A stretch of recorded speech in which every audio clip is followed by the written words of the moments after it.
కల్కితో కబుర్లు, సరదాగా కాసేపు. Like, share and subscribe. Hi friends, Aarogyasri ఉసిరి. మనం ఉసిరికాయలతో మురబ్బా చేసుకుందామండి. నేను హాఫ్ కేజీ ఉసిరికాయలు తీసుకున్నాను.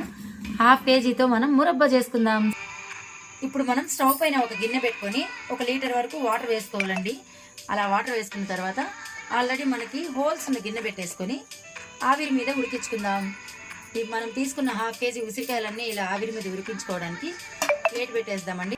ఒక 10 మినిట్స్ పెట్టుకున్నామంటే కనుక చూసారా, ఇక్కడ ఓపెన్ అయిపోయింది చూడండి.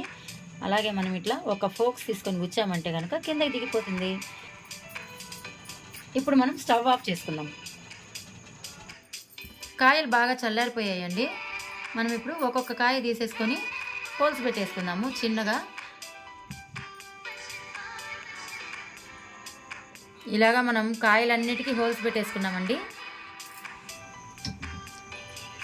ఇప్పుడు మనం స్టవ్ పైన ఒక మందపాటి కడాయి పెట్టుకున్నామండి.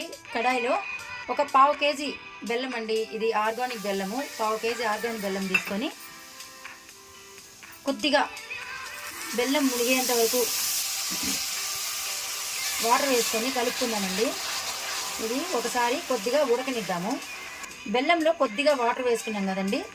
ఇప్పుడు ఇది కరిగే ప్రాసెస్లోనే మనం ముందే ఉంచుకున్న ఉసిరికాయలన్నీ వేసేసుకుందామండి. మెల్లగా వేసుకుందాం. ఉసిరికాయలన్నీ వేసేసుకుందాము. బెల్లం కరిగేటప్పుడే ఈ ఉసిరికాయలకు కూడా బెల్లం అంతా పట్టేస్తుందండి. ఇలాగా మనం మాటికి కదిలించకుండా బెల్లం కొద్దిగా కరిగేంత వరకు వదిలేద్దాము. ఇలాగే ఇదిగోండి, బెల్లంలో బాగా ఉసిరికాయలు మగ్గిపోతున్నాయి కదండి. ఇలా బాగా నురగొస్తూ ఉంటుంది. పాకం అయితే ఇంకా రాలేదండి. ఇలాగా బాగా ఉడుకుతున్నప్పుడు ముందే మనం ఒక స్పూన్ మిరియాలు, కొద్దిగా శొంఠి, కొద్దిగా యాలకులు, ఈ 3 కలిపి గ్రైండ్ చేసుకున్న పౌడరు ఇప్పుడు వేసేసుకుందామండి. ఈ పౌడర్ కూడా బాగా వేడి మీదే ఉసిరికాయలకి బెల్లంకి అంతా పట్టేస్తుంది. ఇప్పుడు ఒక్కసారి కలిపేసుకుందాం. ఇలాగే ఉడకనిద్దామండి కాసేపు.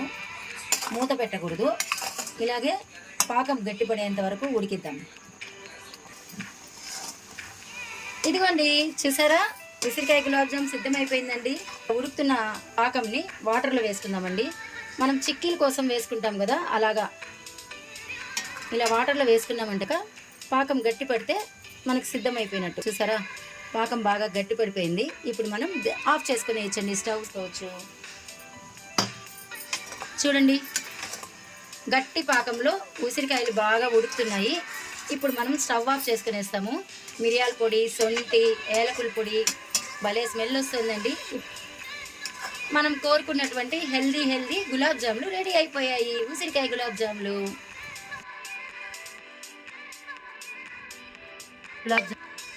బాగా చల్లగా అయిపోయిందండి. చూసారా, సైజ్ కూడా తగ్గిపోయింది, గమనించారా? బాగా జ్యూసీగా గులాబ్ జామ్ రెడీ అయిపోయింది. ఉసిరికాయ గులాబ్ జామ్. ఇది మనం 8 డబ్బాలో పెట్టేసుకొని మనకు కావాల్సినప్పుడు తినొచ్చండి. సీజన్లో చేసి పెట్టుకున్నాం. బాగా ముదురు పాకం వచ్చింది.